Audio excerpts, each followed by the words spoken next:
Hello everyone, welcome back to my channel. इस video में हम करने वाले हैं क्लास 12th की पॉलिटिकल साइंस का chapter number 4 that is India's external relations.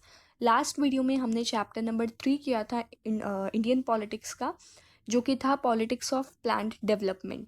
और इस वीडियो में हम पूरा ये जो चैप्टर है उसको कंप्लीट कर देने वाले हैं। साथ ही मैं आपके लिए कुछ एमसीक्यूज़ भी लेकर आई हूँ, कुछ पीवाईक्यू क्वेश्चंस भी लेकर आई हूँ, पीवाईक्यूज़, जिसमें हम 2 मार्कर, 4 मार्कर और 6 मार्कर पीवाईक्यूज़ जो हैं वो भी देखेंगे विद आंसर्स। ठीक है, तो प्लीज़ लास्ट तक बने रहिएगा ताकि आपको ये पूरा चैप्टर समझ में आ जाए और आप अपने बोर्ड एग्ज़ाम्स में अच्छे से स्कोर कर पाएँ। ठीक है, अब अगर आप चाहते हैं कि मैं लाइव क्लासेस भी करूं, तो आप बस मुझे कमेंट सेक्शन में बता दीजिएगा कि कितने सारे स्टूडेंट्स हैं जो लाइव क्लास करना चाहते हैं। ठीक है, ताकि मैं उसी के अकॉर्डिंग जो लाइव क्लास है उसको शेड्यूल्ड रखूं। सो अब बिना देरी किए इस चैप्टर को स्टार्ट करते हैं। India's external relation. सबसे पहले इस चैप्टर का नाम समझते हैं। देखो, लास्ट वीडियो में हमने पॉलिटिक्स ऑफ प्लान डेवलपमेंट किया था, यानी कि हमने देखा था कि 1947 यानी कि इंडिपेंडेंस के बाद इंडिया को क्या क्या चैलेंजेस, यानी कि क्या क्या इंडिया के गोल्स थे, चैलेंजेस हमने फर्स्ट चैप्टर में देखे। और सेकंड चैप्टर में हमने क्या पढ़ा था कि इलेक्शंस कैसे हुए और किस तरीके से कांग्रेस का डोमिनेंस बना रहता है। और अब फिर हमने थर्ड चैप्टर में देखा था पॉलिटिक्स ऑफ प्लान डेवलपमेंट कि क्या क्या गोल्स थे जो इंडिया ने अचीव करने के लिए। कुछ कमीशंस बनाए, प्लानिंग कमीशन की बात की, नीति आयोग की बात की। ठीक है, और अब यहाँ पे हम देखने वाले इंडियाज़ एक्सटर्नल रिलेशन, यानी कि इंडिया के बाहर के देशों के साथ कैसे रिलेशंस थे, इंडिया की फॉरेन पॉलिसी कैसी थी। ये चीज़ें हम इस वीडियो में कवर करने वाले हैं। ठीक है, इंडिया को बाहर से क्या चैलेंजेस फेस करने पड़े थे, एक्सटर्नल रिलेशंस कैसे थे, ये चीज़ें हम इस चैप्टर में देखने वाले हैं। सो आइए सबसे पहले देखते हैं the international post war world. और एक बात और, अगर आप चाहते हैं कि मैं आपको ये जो पीडीएफ है, अगर आप इस पीडीएफ को भी चाहते हैं कि मैं आपको सेंड करूं, तो आप मुझे कमेंट सेक्शन में बता सकते हैं कि किस किस को ये पीडीएफ चाहिए। उसके अकॉर्डिंग मैं आपको ये सेंड कर दूंगी। तो अब आता है इंटरनेशनल पोस्ट वॉर वर्ल्ड, यानी कि अब जब इंडिपेंडेंस इंडिया को मिल चुकी थी, तो उस टाइम पर क्या हो रहा था। देखो, इंडिया को इंडिपेंडेंस कब मिली थी? वर्ल्ड वॉर 2 के बाद मिली थी, ड्यूरिंग अ टाइम जब ग्लोबल बाउंड्रीज शिफ्ट हो रही थी। इसका मतलब क्या है कि world was sliding into cold division. आपको याद होगा कि मैंने आपको जो वर्ल्ड पॉलिटिक्स थी उसमें मैंने चैप्टर 1 कराया था, एंड ऑफ बाइपोलैरिटी, जिसमें हमने देखा कि किस प्रकार से वेस्टर्न ब्लॉक और ईस्टर्न ब्लॉक में मतलब दो ब्लॉक्स बटे हुए हैं। ठीक है, यूएसए एंड सोवियत यूनियन, यानी कि यूएसएसआर। तो ये वही टाइम था जब इंडिया को इंडिपेंडेंस मिली। ये वही टाइम था जब कोल्ड वॉर चल रही थी इन दोनों ब्लॉक्स के बीच में। दो ग्लोबल सुपर पावर्स, ठीक है, ये इमर्ज हो रही थी और दोनों की अपोजिंग आइडियोलॉजीज थी। हमने बहुत डिटेल में पढ़ा था इसको एंड ऑफ बाइपोलैरिटी वाले चैप्टर में, जिसमें हमने देखा कि यूएसए की जो आइडियोलॉजी थी वो कैपिटलिज्म थी और सोवियत यूनियन की जो आइडियोलॉजी थी, ठीक है, वो क्या थी? कम्युनिज्म थी, यानी कि सोशलिज्म यहाँ पर चलता था। तो अब हम यहाँ पर देखें तो इंडिया को क्या क्या चैलेंजेस फेस करने पड़े थे, या फिर मैं कहूँ कि जो न्यूली बोर्न नेशंस हैं, यानी कि जिसको उसी टाइम पे इंडिपेंडेंस मिली ही थी, जैसे इंडिया भी था। इंडिया भी एक न्यूली बोर्न नेशन था, इंडिया को भी उसी टाइम पे इंडिपेंडेंस मिली ही थी। तो वहाँ पे उन कंट्रीज में चल रहा था डीकोलोनाइजेशन। इसका मतलब क्या है कि newly liberated countries in Asia and Africa faced heavy challenges. वहाँ पे डीकोलोनाइजेशन चल रहा था, यानी कि वो कॉलोनीज को हटाने की कोशिश कर रहे थे। जो न्यूली इंडिपेंडेंट नेशंस है वो अपने आप को इंडिपेंडेंट बनाने की कोशिश कर रहे थे। मतलब जो कंट्रीज पहले कॉलोनीज बनी हुई थी वो अपने आप को डीकोलोनाइज करके इंडिपेंडेंट बनाने की कोशिश कर रही थी। और जैसे ही इनको इंडिपेंडेंस मिली, इनको बहुत सारे चैलेंजेस फेस करने पड़े, जैसे पोवर्टी, जैसे इलिटरेसी, जैसे टेरिटोरियल बिल्डिंग, यानी कि इनको अपने बॉर्डर्स को भी डिफाइन करना था, इनको पोवर्टी को भी ओवरकम करना था, इनको इलिटरेसी जो है उसको भी ओवरकम करना था। ये सारे चैलेंजेस इंडिया फेस कर रहा था और बाकी न्यूली बोर्न नेशंस फेस कर रहे थे, जैसे एशियन अफ्रीका। अब यहाँ पे जो प्राइम मिनिस्टर थे नेहरू, ठीक है, वो यहाँ पे कुछ फॉरेन पॉलिसीज लेकर आते हैं। ये फॉरेन मिनिस्टर भी थे उस टाइम पे और प्राइम मिनिस्टर भी थे, तो फॉरेन पॉलिसी बनाने का काम भी इन्हीं का था। तो ये कुछ मेन गोल्स लेकर आते हैं फॉरेन पॉलिसी के, जैसे इनका पहला गोल था कि नेशनल सोवरेनिटी को प्रिजर्व करके रखना है, यानी कि जो भी बाहर की एक्सटर्नल फोर्सेस हैं उनसे अपने इंडिया को प्रोटेक्ट करके रखना है, इंडिया की सोवरेनिटी बना के रखनी है, हमारी टेरिटरी को प्रोटेक्ट करना है और इकोनॉमी को ग्रो करना है। ठीक है, तो ये सारी चीज़ें जो है वो नेहरू के एक प्रकार से गोल्स थे उस टाइम पे। तो ये कुछ चैलेंजेस थे जो इंडिया फेस कर रहा था, और नेहरू जी जो है, प्राइम मिनिस्टर नेहरू जो हैं, वो भी इनके लिए कुछ गोल्स लेकर आते हैं इन चैलेंजेस को ओवरकम करने के लिए। उन्हीं चैलेंजेस को अब हम यहाँ पे अच्छे से पढ़ने वाले हैं। 3 pillars of India's foreign policy, ये क्वेश्चन पूछा जाता है, तो ये आपको याद कर लेना है कि 3 पिलर्स क्या थे इंडिया की फॉरेन पॉलिसी के। तो जवाहरलाल नेहरू जो कि प्राइम मिनिस्टर और फॉरेन मिनिस्टर दोनों पोजीशंस पे थे, तो ये एक यूनिक पाथ लेकर आते हैं। इंडिया के ऊपर जो प्रेशर था किसी भी एक ब्लॉक को ज्वाइन करने का, इंडिया ने उसको डिनाई कर दिया था, रिजेक्ट कर दिया था। कैसे? क्योंकि इंडिया ने ना तो सोवियत ब्लॉक को ज्वाइन किया और ना ही यूएसए के नाटो ब्लॉक को ज्वाइन किया, किसी को भी, ना वर्सा पैक्ट को और ना ही नाटो को, दोनों में से किसी को भी इंडिया ने ज्वाइन नहीं किया था। Choosing instead to focus on 3 distinct national objectives, यानी कि उसकी बजाय इंडिया जो है वो 3 ऑब्जेक्टिव्स के ऊपर फोकस कर रहा था। पहला ऑब्जेक्टिव था प्रिजर्व हार्ड अर्नड सोवरेनिटी, यानी कि इतनी मुश्किल से मिली गई जो सोवरेनिटी है उसको प्रिजर्व करके रखना था, यानी कि इंडिया जो है उसको इंडिपेंडेंट रखना था डोमेस्टिक एंड इंटरनेशनल डिसीजंस में। डोमेस्टिक स्पेयर में भी इंडिपेंडेंट रखना था और इंटरनेशनल स्पेयर में भी इंडिपेंडेंट रखना था। Avoid becoming a puppet of super power cramps, यानी कि जो सुपर पावर्स हैं उनका एक पपेट नहीं बनाना था इंडिया को। कि ऐसा नहीं कि कि इंडिया ने कोई एक, जैसे कि मान लो फॉर एग्जांपल अगर इंडिया नाटो को ज्वाइन कर लेता तो क्या होता, इंडिया अपने खुद के डिसीजंस नहीं ले पाता। जो यूएसए उसको बोलता कि भाई तुम इसको सपोर्ट करो, इसको सपोर्ट मत करो, इस कंट्री को सपोर्ट करो, वही इंडिया जो है वो करता अगर नाटो को या फिर यूएसएसआर का जो वर्सा पैक्ट है उसको ज्वाइन कर लेता तो। बट ऐसा इंडिया ने नहीं किया और अपने आप को इंडिपेंडेंट रखा, अपनी जो सोवर्निटी है उसको प्रिजर्व करके रखा। नेक्स्ट आता है प्रोटेक्ट टेरिटोरियल इंटीग्रिटी, यानी कि इंडिया ने क्या किया, अपने बॉर्डर्स को सिक्योर करके रखा कि कहीं दूसरी कंट्री आके दोबारा से यहाँ पर क्या अपना रूल ना करने लग जाए। तो अपने बॉर्डर्स को सिक्योर रखा against foreign threats and integrate जितनी भी प्रिंसली स्टेट्स थी ना जहाँ पर राजा रूल कर रहे थे उनको उनको इंटीग्रेट कर लिया, यानी कि उनको इंडिया के अंदर ही जोड़ लिया, ताकि टेरिटोरियल यूनिटी को मेंटेन करके रखा जा सके। थर्ड आता है प्रमोट रैपिड इकोनॉमिक ग्रोथ। इसका मतलब क्या है कि रैपिड इंडस्ट्रियलाइजेशन के ऊपर फोकस किया गया, इंडस्ट्रीज बनाई गई, इकोनॉमिक ग्रोथ के लिए इंडस्ट्रीज बनाई गई, एग्रीकल्चर में अपग्रेडेशन किया गया। हमने सेकंड चैप्टर में थर्ड चैप्टर में हमने ये भी देखा था पॉलिटिक्स ऑफ प्लान डेवलपमेंट में कि पहले फर्स्ट 5 ईयर प्लान आया, सेकंड 5 ईयर प्लान आया। तो ये चीज़ें भी हमने देखी जिसमें इंडिया जो है वो रैपिड इंडस्ट्रियलाइजेशन कर रहा था, एग्रीकल्चरल में अपग्रेडेशन करने की कोशिश कर रहा था, और इंडिपेंडेंट रह के इंडिया को दोनों से फ़ायदा हो सकता था, किससे, यूएसए से भी और यूएसएसआर से भी। तो ये एक स्ट्रैटेजी थी इंडिया की कि दोनों से इंडिया जो है वो फ़ायदा ले सकता है। अब यहाँ पे अगर आप इसको याद करने में आपको मुश्किल आ रही है तो सिंपल इजी सा तरीका है STE, इसको आप याद रख लीजिए। S का मतलब है सोवर्निटी, यानी कि सोवर्निटी को प्रिजर्व करके रखना। T का मतलब है टेरिटरी, यानी कि टेरिटोरियल इंटीग्रिटी को प्रोटेक्ट करना। और इकोनॉमी, यानी कि इकोनॉमी में ग्रोथ लेकर आना, रैपिड इकोनॉमिक ग्रोथ को प्रमोट करना।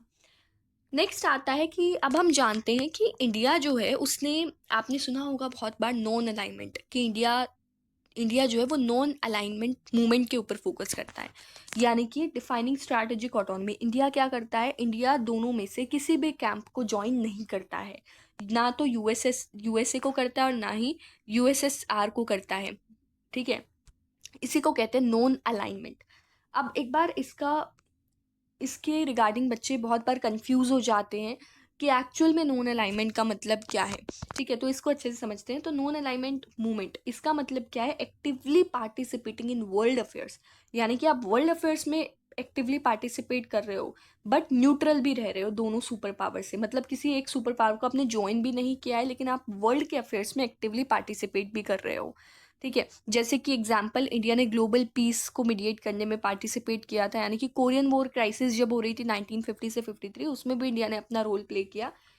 अब एक आता है आइसोलेशनिज्म, तो आपको कंफ्यूज नहीं होना है। नॉन अलाइनमेंट ना तो आइसोलेशनिज्म है, ना ही न्यूट्रलिटी और ना ही मिलिट्री अलायंस है, इन तीनों में से कोई भी चीज़ें नहीं है। ठीक है, अब इसको डिफ्रेंशिएट करते हैं कैसे। आइसोलेशनिज्म का मतलब क्या होता है? Completely cutting off foreign ties and remaining aloof from all major international situations, यानी कि बिल्कुल अलग रहना, किसी भी सिचुएशन में पार्टिसिपेट ना करना है। वर्ल्ड वॉर 1 से पहले यूएसए इसी पॉलिसी को फेवर करा था, बट इंडिया इस अप्रोच को बिल्कुल कंप्लीटली रिजेक्ट कर देता है। फिर आता है न्यूट्रलिटी। न्यूट्रलिटी का मतलब क्या होता है कि a legal status of remaining passive not taking sides, यानी कि आप किसी की भी साइड नहीं ले रहे हो जब भी एक्टिव वॉर हो रही है, और कोई भी इंटरनेशनल रोल आप प्ले नहीं कर रहे हो। तो ऐसा स्विट्जरलैंड का ये एग्जाम्पल है, स्विट्जरलैंड न्यूट्रलिटी को ही फॉलो करता है।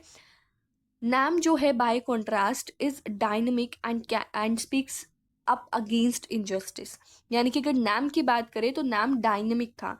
नाम ना तो न्यूट्रलिटी था ना ही आइसोलेशनिज्म था। मिलिट्री अलायंस, यानी किसी भी एक मिलिट्री अलायंस को ज्वाइन करना, ठीक है, जैसे नाटो या वर्सा पैक्ट, तो इंडिया ने तो रिफ्यूज़ कर ही दिया था कि ना तो वो नाटो को ज्वाइन करेगा और ना ही वर्सा पैक्ट को ज्वाइन करेगा। सो नॉन अलाइनमेंट कोई आइसोलेशनिज्म नहीं था, बल्कि ये एक एक्टिव ग्लोबल डिप्लोमेसी थी विदाउट मिलिट्री चेंज, यानी कि आप किसी भी मिलिट्री ब्लॉक को ज्वाइन नहीं कर रहे हो, ठीक है।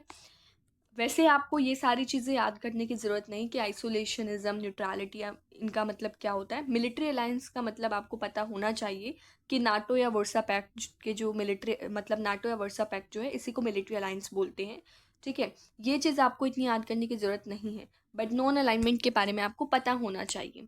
नेक्स्ट आता है the road to non aligned movement 1947 से 1961, यानी कि अब इंडिया कैसे नॉन अलाइन मूवमेंट जो है वो इंडिया में आई, इस चीज़ के बारे में समझते हैं।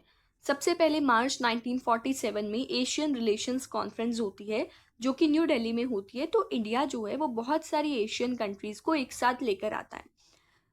इंडिपेंडेंस, यानी कि जब इंडिया ने इंडिपेंडेंस गेन नहीं की थी उससे कई महीने पहले, ठीक है, बहुत सारी कंट्रीज़ को एक साथ लेकर आता है ताकि ये सारी एशियन कंट्रीज़ जो हैं वो एक साथ काम कर सके इंडिपेंडेंस को गेन करने के लिए। नेक्स्ट आता है पंचशील एग्रीमेंट, जो कि अप्रैल 1954 में साइन हुआ था इंडिया और चाइना के बीच में। 5 historic principles of peaceful coexistence link structural border guidelines. अगर हम चाइना और इंडिया के बीच में जो साइन हुआ पंचशील एग्रीमेंट, उसके 5 प्रिंसिपल्स की बात करें तो वो प्रिंसिपल्स हैं, इसको एक याद करने का तरीका है RAIENP। आप इसको ऐसे याद कर सकते हैं। आर का मतलब क्या है? आर का मतलब है mutual respect for each others territorial integrity and sovereignty, यानी कि इंडिया और चाइना को एक दूसरे की जो भी सोवनिटी है, जो भी टेरिटोरियल इंटीग्रिटी है, उसकी रिस्पेक्ट करनी है। नेक्स्ट आता है ए का मतलब है म्यूचुअल नॉन एग्रेशन, यानी कि इंडिया को ना चाइना के खिलाफ एग्रेसिव होना है और ना ही चाइना को इंडिया के खिलाफ एग्रेसिव होना है। आई का मतलब है non interference, mutual non interference in each others internal affairs, यानी कि ना तो इंडिया को चाइना के इंटरनल अफेयर्स में इंटरफेयर करना है और ना ही चाइना को इंडिया के इंटरनल अफेयर्स में इंटरफेयर करना है। ई का मतलब यहाँ पर आता है इक्वालिटी एंड म्यूचुअल बेनिफिट, दोनों को इक्वालिटी और म्यूचुअल बेनिफिट के लिए काम करना है। और फिर लास्ट में आता है पी, यानी कि पीसफुल कोएग्जिस्टेंस, दोनों को शांतिपूर्ण तरीके से रहना है। ये है इसका मतलब, ये है इसके 5 प्रिंसिपल्स जो कि पंचशील एग्रीमेंट के दौरान साइन किए गए थे। नेक्स्ट आता है अप्रैल 1955 में होती है बैंडंग कॉन्फ्रेंस, जिसमें 29 newly independent Afro Asian Nations जो है वो इंडोनेशिया में मिलते हैं और यहाँ पे अफ्रो एशियन सॉलिडारिटी की बात करते हैं, यानी कि एक तरीके से यूनिटी मेंटेन करने की यहाँ पर बात की जाती है बैंडंग कॉन्फ्रेंस में। फिर आती है सितंबर 1961 में होती है फर्स्ट बेलग्रेड समिट, यानी कि बेलग्रेड समिट ही वो समिट थी जब नैम को एस्टैब्लिश किया गया था। यहाँ पे नैम का ऑफिशियल बर्थ हुआ था under the leadership of Nehru, टीटो जो कि यूगोस्लेविया के थे और नेसर जो कि इजिप्ट के थे, ठीक है। तो ये चीज़ें भी आपको याद रखनी है क्योंकि ये भी क्वेश्चन पूछा जाता है। उसके बाद नेक्स्ट आता है PM Nehru's vision and historic role, यानी कि जो प्राइम मिनिस्टर नेहरू थे उन्होंने, जो प्राइम मिनिस्टर जवाहरलाल नेहरू थे, उन्होंने क्या क्या रोल परफॉर्म किया था, क्योंकि ये फॉरेन मिनिस्टर भी थे और प्राइम मिनिस्टर भी थे। So he was the architect of foreign policy. Foreign, ये क्या मानते हैं कि फॉरेन रिलेशंस जो हैं वो हमारी कंट्री के इंडिपेंडेंस का टेस्ट होता है एक तरीके से। ठीक है, ये इनका एक कोट है जो इन्होंने बोला था। अब इन्होंने क्या क्या कॉन्ट्रीब्यूशंस किए हैं? Supported global decolonisation and opposed racial discrimination in south Africa. Global decolonisation यानी कि कंट्रीज को इंडिपेंडेंट होने में भी हेल्प किया, और रेशियल डिस्क्रिमिनेशन जो कि साउथ अफ्रीका में चल रहा था, अपार्टेड सिस्टम, जिसमें ब्लैक एंड वाइट जो पीपल हैं उनके बीच में डिस्क्रिमिनेशन किया जाता था साउथ अफ्रीका में, उसको भी सपोर्ट किया था। और क्रिटिसिज्म जो है वो कुछ ओपोनेंट जैसे कि बी आर अम्बेडकर और जनसंघ जो है वो इनको क्रिटिसाइज करते हैं और बोलते हैं कि इंडिया जो है उसको वेस्टर्न ब्लॉक के साथ ज़्यादा फ्रेंडलियर रहना चाहिए था, जबकि इंडिया ने ऐसा नहीं किया, बल्कि इंडिया ने एक तरीके से नॉन अलाइन मूवमेंट जो है उसको फॉलो किया। अब एक चीज़ मैं आपको यहाँ पे बताना चाहूँगी कि ऐसा नहीं था कि इंडिया हमेशा से ही न्यूट्रल रहा था, क्योंकि इंडिया ने क्रिटिसाइज भी किया था यूएसए को। जैसे ब्रिटेन ने जब इन्वेजन किया of Egypt over the sues canal in 1956, तब इसने ब्रिटेन जो है उसको क्रिटिसाइज भी किया था स्यूज कैनाल के मैटर पर। अब हम समझते हैं peace and conflict with China, यानी कि चाइना के साथ इंडिया के कैसे रिलेशंस थे। तो स्टार्टिंग की बात करें तो इंडिया और चाइना के रिलेशंस बहुत अच्छे हुआ करते थे। कुछ स्लोगन्स भी बहुत फेमस हुए, जैसे हिंदी चीनी भाई भाई, ऐसे ऐसे स्लोगन्स बहुत फेमस हुए हैं। लेकिन ये फ्रेंडशिप जो है वो ख़त्म हो गई थी दो सिचुएशंस की वजह से। पहली सिचुएशन थी तिब्बत क्राइसिस को लेकर, और दूसरी थी बॉर्डर डिस्प्यूट। तिब्बत क्राइसिस की अगर हम बात करें तो तिब्बत जो है वो एक टाइप से बफर जोन की तरह काम कर रहा था। थोड़ा सा इस एरिया में तिब्बत था, ठीक है। लेकिन जो चाइना था वो तिब्बत के ऊपर कंट्रोल करना चाहता था। तिब्बत को चाइना ने एनेक्स कर लिया था, चाइना एनेक्स्ड तिब्बत। जब चाइना ने तिब्बत को एनेक्स कर लिया तो इस यहाँ के एक स्पिरिचुअल लीडर थे दलाई लामा। तो दलाई लामा जो है उनको इंडिया में असाइलम मिल जाता है, पॉलिटिकल असाइलम, यानी कि उनको इंडिया में शरण मिल जाती है, तो वो इंडिया में रहने लग जाते हैं। अब आपको याद होगा कि मैंने आपको 5 प्रिंसिपल्स बताए थे पंचशील एग्रीमेंट के, जिसमें से एक प्रिंसिपल जो था वो था नॉन इंटरफेरेंस का। ठीक है, यानी कि ना तो इंडिया चाइना के अफेयर्स में इंटरफेयर कर सकता और ना चाइना इंडिया के अफेयर्स में इंटरफेयर कर सकते।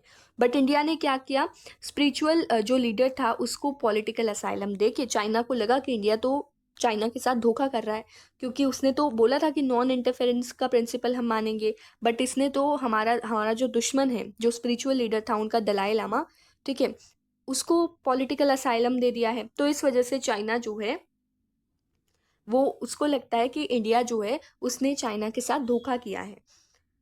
तो ये एक तरीके से डायरेक्ट इंटरफेरेंस के रूप में चाइना ने इसको माना। दूसरा था बॉर्डर डिस्प्यूट। अब बॉर्डर डिस्प्यूट की बात करें तो 1962 में हुई थी इंडिया और चाइना के बीच में वॉर। ठीक है, अब ये वॉर किस चीज़ को लेकर हुई थी, जिसको बोलते हैं सीनो इंडियन वॉर। चाइना ने एक सरप्राइज अटैक कर दिया, यानी कि 20 अक्टूबर 1962 को क्या होता है, 20 अक्टूबर 1962 को चाइना सडनली इंडिया के ऊपर अटैक कर देता है। अब दो जगह पर अटैक करता है, एक तो है वेस्टर्न सेक्टर और एक है ईस्टर्न सेक्टर। अगर वेस्टर्न सेक्टर की बात करें तो उसमें आता है अक्साई चीन वाला रीजन जो कि लद्दाख में है। ठीक है, अक्साई चीन वाला रीजन। और अगर हम बात करें ईस्टर्न वाले एरिया की, तो ईस्टर्न जो सेक्टर है वहाँ पे था NEFA, north east frontier agency, NEFA, जिसको आज के टाइम पे अरुणाचल प्रदेश भी बोलते हैं। ठीक है, तो चाइना ने क्या किया, 1962 में इन दोनों जगह पर अटैक कर दिया। इन दोनों और इंडिया उस टाइम पर प्रिपेयर नहीं था, क्योंकि कोई एकदम से ऐसे अटैक करता है तो पहले से थोड़ी पता होता है कि चाइना जो है वो इंडिया के ऊपर अटैक करेगा, ऐसे थोड़ी होता है। तो एकदम से चाइना ने इन दोनों ही जगह पर अटैक कर दिया, जिसकी वजह से, क्योंकि इंडिया प्रिपेयर भी नहीं था, इंडिया के पास वेपन्स भी उस टाइम पे कम थे, और जो बॉर्डर एरियाज थे वो भी उस टाइम पर वीक थे, उसमें सिक्योरिटी कम थी, और रोड्स और इंफ्रास्ट्रक्चर भी इतना अच्छा नहीं था बॉर्डर एरियाज़ का, और प्रिपरेशन भी इंडिया ने नहीं कर रखी थी वॉर की। इसी वजह से इंडिया चाइना से हार जाता है, और जब इंडिया चाइना से हार गया तो उसके बहुत सारे कॉन्सिक्वेंसेस हुए, यानी कि रिजल्ट्स निकले। अब एज अ रिजल्ट क्या हुआ, पहली चीज़ तो ये कि नेहरू की इमेज जो है वो डिट्रॉयट हो गई, यानी कि लोग जो हैं वो नेहरू को इतना ज़्यादा मानते थे, जो प्राइम मिनिस्टर नेहरू थे वो उनको इतना ज़्यादा मानते थे, इतनी अच्छी इमेज उनकी थी। बट नेहरू जो है वो ये मानते थे कि चाइना जो है वो मतलब नेहरू चाइना के ऊपर ट्रस्ट करते थे कि चाइना ऐसा कोई अटैक इंडिया के ऊपर नहीं करेगा, बट ऐसा उसके विपरीत हुआ। यानी कि चाइना ने इंडिया के ऊपर अटैक किया और उसमें चाइना जीत भी गया। तो इस वजह से नेहरू की इमेज के ऊपर फर्क पड़ा। दूसरा जो था वो यहाँ पर था कि इंडिया, एक तो इंडिया हार गया था और दूसरा क्या कि यहाँ पे जो डिफेंस मिनिस्टर थे कृष्णा मेनन, ठीक है, उन्होंने भी रिज़ाइन कर दिया था, उनको भी फोर्सफुली रिज़ाइन करना पड़ा था क्योंकि वो एक तरीके से फेल हो गए थे, ठीक है, इस वॉर में। फिर डिफेंस बजट जो है वो भी बहुत ज़्यादा बढ़ गया था, यानी कि जो वेपन्स बनाने के लिए जो खर्चा है, जो जो डिफेंस में जो खर्चा है वो बहुत ज़्यादा बढ़ गया था, ठीक है। और उसके बाद अगर हम बात करें तो यूएसएसआर जो है, यूएसएसआर ने यहाँ पर न्यूट्रल रहा, ना तो यूएसएसआर ने इंडिया को सपोर्ट किया ना चाइना को सपोर्ट किया, ठीक है। ये चीज़ आपको याद रखनी है कि इसके कॉन्सिक्वेंसेस क्या हुए। अब हम नेक्स्ट चलते हैं रिलेशंस विद पाकिस्तान। अब पाकिस्तान के साथ देखते हैं कि इंडिया के पाकिस्तान के साथ कैसे रिलेशंस थे। तो 1965 दो वॉर्स होती है इंडिया के पाकिस्तान के साथ, एक 1965 में और एक 1971 में। जब 1965 में वॉर किस चीज़ को लेकर होती, जो पाकिस्तान के जनरल थे अयूब खान क्या करते हैं, वो जम्मू एंड कश्मीर पर अटैक करना शुरू कर देते हैं और प्राइम मिनिस्टर लाल बहादुर शास्त्री जो है वो उनके ऊपर, मतलब वो पूरा लाहौर फ्रंट पे जाकर पाकिस्तान की आर्मी के ऊपर अटैक करवा देते हैं। और एज अ रिजल्ट क्या होता है कि पाकिस्तान जो है वो हार जाता है और इंडिया जीत जाता है। तो मीडिएटेड बाय सोवियत यूनियन। अब इसको मीडिएट कैसे किया गया, both sides agreed to return to pre war boundary positions, यानी कि दोनों के बीच में जो है ताशकेंत पैक्ट हुआ जनवरी 1966 में, और जो कि सोवियत यूनियन के द्वारा कराया गया था ताकि इस वॉर को यहीं पर ख़त्म किया जा सके, ठीक है। तो ये जब कश्मीर इन्वेजन हुआ था उस टाइम पर 1965 में ये वॉर हुई थी। और दूसरी वॉर जो होती है, और हाँ एक बात और कि ये वही टाइम पीरियड है जब लाल बहादुर शास्त्री जो प्राइम मिनिस्टर थे उनकी डेथ भी हो गई थी और ताशकंद में ही हुई थी।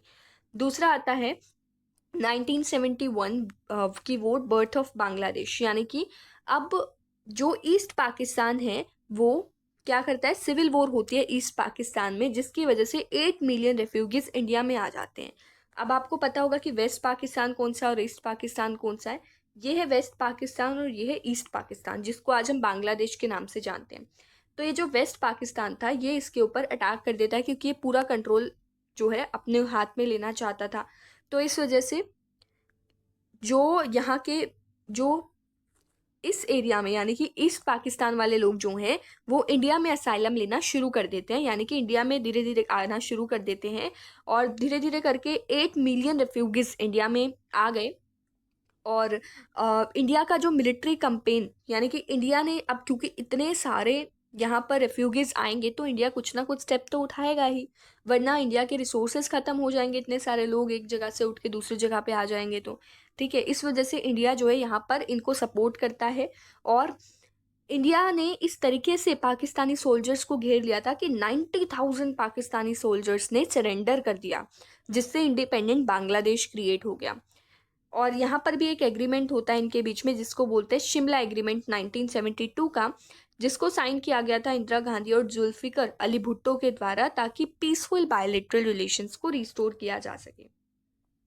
अगर आपको याद करना है तो आप कैसे कर सकते हो कि 1965 में ताशकंद एग्रीमेंट हुआ और ताशकंद एग्रीमेंट में जो आपको याद रखना है कश्मीर इन्वेजन। दूसरा 1971 में शिमला एग्रीमेंट हुआ, ठीक है। 1971 की वजह से शिमला एग्रीमेंट हुआ जो कि 1972 में हुआ था, ठीक है। तो 1971 की वॉर आपको याद आ जाएगी। उसके बाद चलते हैं इंडियाज़ पीसफुल न्यूक्लियर पॉलिसी, यानी कि इंडिया की न्यूक्लियर पॉलिसी के बारे में बात करते हैं। तो लेट 1940s में जो होमी जे भाभा जो कि फिजिस्ट थे, तो उनके अंडर इंडिया का जो न्यूक्लियर पॉलिसी है वो सेल्फ रिलायंस के ऊपर बेस्ड था। अब इनके अंडर क्या क्या चीज़ें हुई देखते हैं। पहला हुआ पोखरण 1, मई 1974 में इंडिया ने अपना पहला पीसफुल न्यूक्लियर एक्सप्लोजन किया राजस्थान में, जिससे अपनी मतलब ये साइंटिफिक कैपेबिलिटीज़ को एस्टैब्लिश करता है। पोखरण 2 जो मई 1998 में हुआ पीएम वाजपेयी के अंडर, इंडिया ने 5 मिलिट्री टेस्ट किए और अपने आप को न्यूक्लियर वेपन स्टेट घोषित किया with global operational deterrence. Third आ जाता है ओपोजिंग डिसआर्मामेंट बायस, यानी कि इंडिया एनपीटी को जो कि 1968 की थी और सीटीबीटी यानी कि 1966 में जो हुआ था उसको साइन करने के लिए मना कर दिया था। अब ये एनपीटी का मतलब होता है न्यूक्लियर नॉन प्रोलिफरेशन ट्रीटी, ठीक है। और दूसरा आता है सीटीबीटी, जिसका मतलब है comprehensive nuclear test ban treaty 1996। यानी कि ये दोनों को इंडिया बोलता है कि ये डिस्क्रिमिनेटरी है, क्योंकि एनपीटी का कहना क्या है, एनपीटी जो है वो जो 5 कंट्रीज थी, ठीक है, उन्होंने पहले से ही न्यूक्लियर वेपन्स को, न्यूक्लियर टेस्ट जो है वो पहले ही कर चुकी थी। और उन 5 कंट्रीज ने साथ में आके बोला कि बाकी जो कंट्रीज है जहाँ पर न्यूक्लियर टेस्ट नहीं हुए हैं वो नहीं कर सकती है, ठीक है। यानी कि इस वजह से इसको डिस्क्रिमिनेटरी बोला गया, क्योंकि ये कुछ कंट्रीज को तो अलो कर देती है कि वो न्यूक्लियर वेपन अपने पास रख सकते हैं, बट बाकी जो कंट्रीज हैं जिन्होंने अभी तक डेवलप नहीं किए थे तो उनको ये प्रॉपरली मना कर देती है। ऐसे तो डिस्क्रिमिनेशन क्रिएट हो जाएगा, तो इस वजह से एनपीटी को भी मना कर दिया और सीटीबीटी को भी मना कर दिया। यानी कि ये भी एक पर्पस था न्यूक्लियर टेस्ट को बैन करने का। और कुछ कंट्रीज़ तो ऑलरेडी टेस्ट कर चुकी थी बट बाकी कंट्रीज़ ने नहीं किया था, तो इस वजह से ये भी डिस्क्रिमिनेटरी पॉलिसी थी। तो दोनों को ही इंडिया जो है वो अपोज करता है। फिर आता है no first use doctrine. India की पॉलिसी थी नो फर्स्ट यूज़, यानी कि इंडिया कभी भी सबसे पहले यूज़ नहीं करेगा वेपन्स को, ठीक है। और क्रेडिबल मिनिमम डेटरेंस को मेंटेन करके रखेगा, यानी कि कम से कम न्यूक्लियर वेपन को इंडिया मेंटेन करके रखेगा। ये इसकी कुछ न्यूक्लियर पॉलिसीज़ थी। अब बात करते हैं 2 मार्कर क्वेश्चंस की। ये पूरा चैप्टर हम कंप्लीट कर चुके हैं, ठीक है। अब हम फटाफट से इसके कुछ क्वेश्चंस देख लेते हैं। जैसे पहला क्वेश्चन है कि 2 ऑब्जेक्टिव बताने हैं नेहरू के पॉलिसी के, तो हम ऑलरेडी देख चुके हैं। To preserve hard and sovereignty of India and to protect India's territorial integrity and promote rapid economic growth by remaining non aligned. Second question है बैंडंग कॉन्फ्रेंस की सिग्निफिकेंस यानी कि इंपॉर्टेंस बतानी है। तो यहाँ पर जो डीकोलोनाइज्ड कंट्रीज थी वो एक साथ आई, अफ्रो एशियन कंट्रीज जो थी।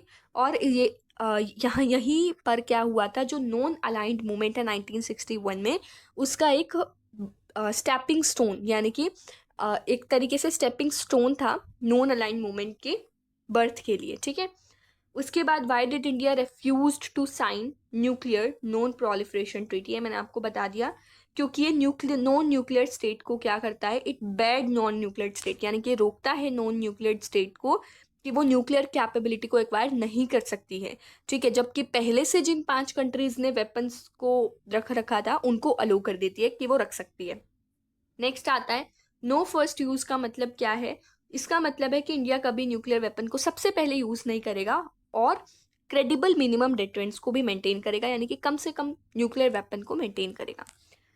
नेक्स्ट आता है 4 मार्कर क्वेश्चंस। तो 4 फैक्टर बताने जिसकी वजह से इंडिया की फॉरेन पॉलिसी के ऊपर इफेक्ट पड़ा। ये क्वेश्चन बहुत बार पूछा जाता है, which influenced India's foreign policy after independence.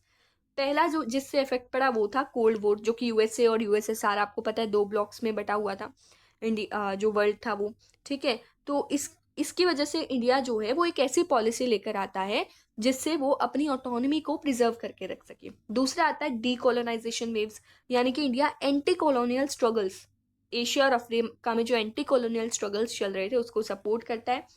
तीसरा आता है डोमेस्टिक इकोनॉमिक प्रेशर्स, यानी कि एक न्यूली इंडिपेंडेंट कंट्री जो है उसको दोनों ही साइड से क्या चाहिए, हेल्प चाहिए, ठीक है। और दोनों ही साइड्स में उसको ट्रेड भी करना है, तो इस वजह से इंडिया नॉन अलाइंड मूवमेंट जो है वो भी लेकर आता है। फिर आता है नेहरूज विजन, यानी कि नेहरू जो थे 2 पोजीशन में काम कर रहे थे एज अ फॉरेन मिनिस्टर, ठीक है। और जो कि इंश्योर करता है highly dynamic and moral centric foreign policy approach, यानी कि नेहरू भी फॉरेन पॉलिसी को इन्फ्लुएंस करते हैं क्योंकि ये भी उस टाइम पर क्या थे, फॉरेन मिनिस्टर थे। नेक्स्ट आता है explain the core causes of conflict between India and China. मैंने आपको बताया कि 1962 में क्यों इनके बीच में लड़ाई हुई। एनेक्सेशन ऑफ तिब्बत, चाइना ने तिब्बत को एनेक्स कर लिया था क्योंकि तिब्बत एक बफर जोन की तरह काम कर रहा था, तो इंडिया के लिए एक बहुत बड़ा खतरा था। दलाई लामा जो है उनको असाइलम दे देता है इंडिया, जिसकी वजह से चाइना को लगता है कि इंडिया अपने 5 प्रिंसिपल्स पर खड़ा नहीं उतर रहा है। अक्साई चीन बॉर्डर डिस्प्यूट, यानी कि 2 डिस्प्यूटेड एरियाज मैंने आपको बताए थे, वेस्टर्न और सेक्टर और ईस्टर्न सेक्टर वाले। तो अक्साई चीन वाला जो एरिया था और जो अरुणाचल प्रदेश वाला एरिया था, चाइना इन दोनों एरियाज को क्लेम कर रहा था, चाइना ने मना कर दिया था। अब देखो एक चीज़ मैं आपको बताऊंगी कि NEFA जो था, यानी कि नॉर्थ ईस्टर्न फ्रंटायर एजेंसी जो थी, जिसको आज हम अरुणाचल प्रदेश के नाम से जानते हैं, तो चाइना यहाँ पे पहले से ही MC मैकमोहन लाइन बनी हुई थी। इसकी मैं आपको एक बार इमेजेस जो है वो दिखाऊंगी। तो मैकमोहन लाइन यहाँ पर ऑलरेडी ब्रिटिशर्स ने बना रखी थी, सब सेपरेट कर रखा था चाइना और इंडिया को, बट चाइना ने बोला कि हम इस चीज़ को नहीं मानते हैं, ठीक है। और चाइना ने क्लेम किया कि ये वाला जो एरिया है वो हमारा एरिया है, हम यहाँ पर हम इस पार्ट को चाइना में इंक्लूड करेंगे, ऐसा इन्होंने बोला, ठीक है। तो आपको मैं फटाफट से इमेजेस दिखा, ये वाला जो आप मैप देख रहे हो, आप देख रहे हो यहाँ पे तिब्बत है। तो तिब्बत जो है वो चाइना और इंडिया के बीच में एक बफर जोन का काम कर रहा था, ठीक है। तो इस वजह से इंडिया जो है उसको भी थ्रेट हो गया था कि अगर चाइना जो है वो तिब्बत को कन्क्वर कर लेता है तो इंडिया के लिए भी एक बहुत बड़ा थ्रेट हो जाता है, क्योंकि बफर जोन यहाँ से हट जाएगा। ये है वो मैकमोहन लाइन जो कि ब्रिटिशर्स ऑलरेडी बना कर गए थे, ठीक है। तो चाइना जो है वो यहाँ तक ही था, लेकिन चाइना बोला कि ये लाइन जो है हम उसको नहीं मानते और हम इस एरिया को कन्क्वर करके रहेंगे, ठीक है। इसी वजह से चाइना ने यहाँ पर वॉर की थी। और ये वाला जो एरिया है वो है अक्साई चीन वाला एरिया, जो कि ऑलरेडी चाइना जो है वो ऑक्यूपाई कर चुका है, ठीक है। तो ये आप इसकी लोकेशन देख सकते हैं। अब बात करते हैं थर्ड क्वेश्चन की कि 1962 में जो इंडिया और चाइना के बीच में वॉर हुई थी, तो उसके कॉन्सिक्वेंसेज यानी कि रिजल्ट्स बताने हैं। तो वो मैं आपको ऑलरेडी ऊपर भी बता चुकी थी, बट यहाँ पर भी लिखा हुआ है कि नेहरू की नेशनल इमेज जो है वो खराब हो गई थी। कैबिनेट रेजिग्नेशन, यानी कि जो वीके कृष्णा मेनन है उनको रेजिग्नेशन देना पड़ा था। तीसरा आता है पॉलिटिकल डिवीजन, यानी कि सीपीआई जो है वो स्प्लिट हो जाती है। अब इसका मैं आपको बताती हूँ। सीपीआई यानी कि कम्युनिस्ट पार्टी ऑफ इंडिया 1964 में क्या होता है, ये पार्टी जो है वो स्प्लिट हो जाती है, वो दो पार्ट्स में स्प्लिट हो जाते हैं। देखो इस पार्टी में ना दो फैक्शंस यानी कि दो ग्रुप्स बन गए थे। एक वो जो इंडिया को ज़्यादा सपोर्ट कर रहे थे, एक ग्रुप वो था, और एक ग्रुप वो था जो चाइना की तरफ ज़्यादा सिंपैथेटिक थे, ठीक है। इंडिया को की गवर्नमेंट को क्रिटिसाइज कर रहे थे। तो जो इंडिया को सपोर्ट कर रहे थे वो पार्टी बन गई CPI यानी कि कम्युनिस्ट पार्टी ऑफ इंडिया, और जो चाइना को सपोर्ट कर रहे थे वो पार्टी बन गई CPIM यानी कि communist party of India Marxist, ठीक है। तो इस तरीके से यहाँ पे स्प्लिट हो गया था। फोर्थ हुआ था डिफेंस एक्सपेंशन, यानी कि इसने इंडिया के रिसोर्स का जो फोकस है उसको शिफ्ट कर दिया था 5 ईयर इकोनॉमिक प्लान से। मैंने आपको बताया था थर्ड चैप्टर में कि हम 5 ईयर इकोनॉमिक प्लान्स चला रहे थे, बट 1962 में वॉर होने की वजह से हमें एनुअल प्लान्स लाने पड़े थे। तो ये वही टाइम पीरियड है। नेक्स्ट आता है what roles did India play in the liberation of Bangladesh in 1971, यानी कि अब इंडिया ने क्या रोल प्ले किया बांग्लादेश को लिबरेट कराने के लिए। ह्यूमैनिटेरियन असाइलम, 8 मिलियन रेफ्यूजीज को इंडिया में इन्होंने क्या दिया, एक तरीके से शरण दी, असाइलम दिया, ठीक है। दूसरा आता है डिप्लोमेटिक एडवोकेसी, यानी कि प्राइम मिनिस्टर इंदिरा गांधी जो वो ग्लोबली ट्रैवल करती है ताकि अवेयरनेस बढ़ा सके कि वेस्ट पाकिस्तान ने कितना बुरा किया था ईस्ट पाकिस्तान के साथ। तीसरा आता है मिलिट्री ट्रेनिंग, इंडिया ने जो है ट्रेनिंग और बढ़ानी शुरू कर दी, और वेपन का सपोर्ट भी प्रोवाइड किया। मुक्ति बहिनी का मतलब है बंगाली लिबरेशन आर्मी, इसको, ठीक है। फिर आता है फोर्थ, पाकिस्तान की इतनी ज़्यादा एयर स्ट्राइक्स के बावजूद भी इंडिया जो है वो पाकिस्तान को वॉर में हरा देता है। नेक्स्ट यहाँ पर आते हैं कुछ 6 मार्कर क्वेश्चंस। फर्स्ट है critically evaluate India's policy of non alignment, was it a policy of noble neutrality और strategic self interest, यानी कि यहाँ पर हमें नॉन अलाइनमेंट जो इंडिया की पॉलिसी थी उसके बारे में बताना है। क्या ये बिल्कुल न्यूट्रलिटी थी या ये एक सेल्फ इंटरेस्ट के लिए ये एक पॉलिसी काम कर रही थी। तो स्टार्टिंग में हम बताएंगे कि ये कोई न्यूट्रलिटी की पॉलिसी नहीं थी। मैंने आपको डिफरेंस बताया था कि न्यूट्रलिटी में और नॉन अलाइनमेंट में क्या डिफरेंस है। ये एक स्ट्रैटेजिक ऑटोनॉमी थी, यानी कि ये नेशनल इंटरेस्ट के लिए काम कर रही थी। नाम को चूज करने का मतलब है कि इंडिया जो है फॉरेन डिसीजंस ले सकता है, ठीक है, इंडिपेंडेंट फॉरेन डिसीजंस ले सकता है और दोनों ही साइड से हेल्प ले सकता है। दूसरा आता है क्रिटिसिज्म मेड, यानी कि क्रिटिक्स जो है वो बोलते हैं कि नाम जो है वो अनप्रिंसिपल्ड थी, यानी कि 1971 में यूएसएसआर के साथ इंडिया ने पीस ट्रीटी साइन कर ली थी। तो वेस्ट को लगा कि धीरे धीरे करके इंडिया जो है वो यूएसएसआर की तरफ टिल्टेड होता जा रहा है। इतनी ज़्यादा लिमिटेशंस के बावजूद भी नैम जो है वो सक्सेसफुली इंडिया को प्रिवेंट कर लेती है from becoming a puppet state, यानी कि किसी भी एक ब्लॉक को ज्वाइन करने से नैम इंडिया को बचा लेती है। सेकेंड आता है 1971 की जो बांग्लादेश की वॉर हुई थी, तो उसने कैसे जो जियो पॉलिटिकल मैप था साउथ एशिया का उसको चेंज कर दिया था। तो आपको पता है कि ये वेट, जो इंडिया है, ठीक है, यहाँ पे वेस्ट पाकिस्तान था और यहाँ पर ईस्ट पाकिस्तान था, जो कि बाद में क्या बन गया था, बांग्लादेश बन गया था। ठीक है, तो ये चेंज आया था। पहला तो war split Pakistan into two, eliminating the strategic threat of a two front war for India. दूसरा आता है rise of India as regional leader, यानी कि इंडिया जो है वो 90 अनकंडीशनल सरेंडर ऑफ 93,000 पाकिस्तानी, ये 93 नहीं है, यहाँ पर 98,000 आएगा। ठीक है, तो इतने सोल्जर्स जो हैं उन्होंने क्या कर दिया था, सरेंडर कर दिया था। Shift in super power alignments, यानी कि अब यहाँ पे जो सुपर पावर है वो उनका अलाइनमेंट चेंज हो गया, यानी कि यूएसए और चाइना तो पाकिस्तान को सपोर्ट कर रहा था और यूएसएसआर इंडिया को सपोर्ट कर रहा था इस टाइम पे, क्योंकि 1971 में इंडिया और सोवियत यूनियन के बीच में हुई थी ट्रीटी, जिसको क्या बोलते हैं, इंडो सोवियत ट्रीटी ऑफ 1971। फिर आता है बायलैटरल पीस, यानी कि यहाँ पे अब ये वॉर जो है वो कंक्लूड कैसे होती है, शिमला एग्रीमेंट के थ्रू। ठीक है, शिमला एग्रीमेंट होता है दोनों के बीच में 1972 में, जिसमें दोनों ही कमिट कर लेते हैं both nations to settle disputes की, ये दोनों जो है वो डिस्प्यूट्स को सेटल कर लेते हैं। और शिमला एग्रीमेंट जो है वो आपको कमेंट करके बताना है कि शिमला एग्रीमेंट के दौरान कौन सी प्राइम मिनिस्टर थी और किन दो प्राइम मिनिस्टर्स के बीच में ये साइन हुआ था, यानी कि पाकिस्तान का जो लीडर था उसका भी आपको लिखना है और जो इंडिया की लीडर थी उसका भी आपको लिखना है। ठीक है, और नेक्स्ट क्वेश्चन यहाँ पर आता है, examine the evolution of India's nuclear policy. तो इंडिया की न्यूक्लियर पॉलिसी के बारे में बताना है, ये मैं आपको ऑलरेडी बता चुकी हूँ, पोखरण 1 के बारे में, पोखरण 2 के बारे में और नो फर्स्ट यूज़ के बारे में, यही चीज़ें आपको लिखनी है।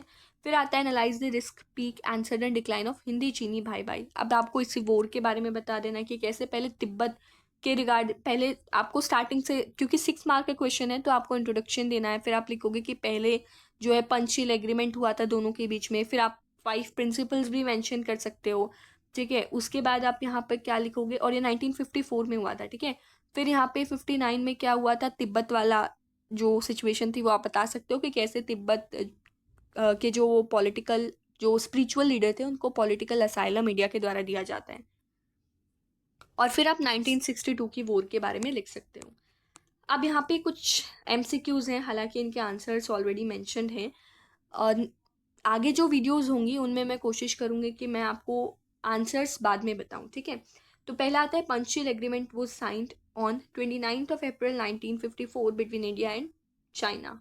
ठीक है, which military alliance was India invited to join but steadily declined, यानी कि इंडिया, कौन सा मिलिट्री अलायंस ऐसा था जिसमें इंडिया को इन्वाइट किया गया था कि वो ज्वाइन करे बट उसने डिक्लाइन कर दिया, वो था नाटो। ठीक है, सो यहीं पर हमारा जो चैप्टर है वो कंप्लीट होता है, जिसमें हमने 2 मार्कर क्वेश्चन देखे, 4 मार्कर क्वेश्चन देखे, 6 मार्कर क्वेश्चन देखे, तो ये चैप्टर पूरा कंप्लीट हो जाता है। हमने कुछ MCQs भी देखे, हालांकि और भी MCQs की वीडियो मैं लेकर आऊँगी।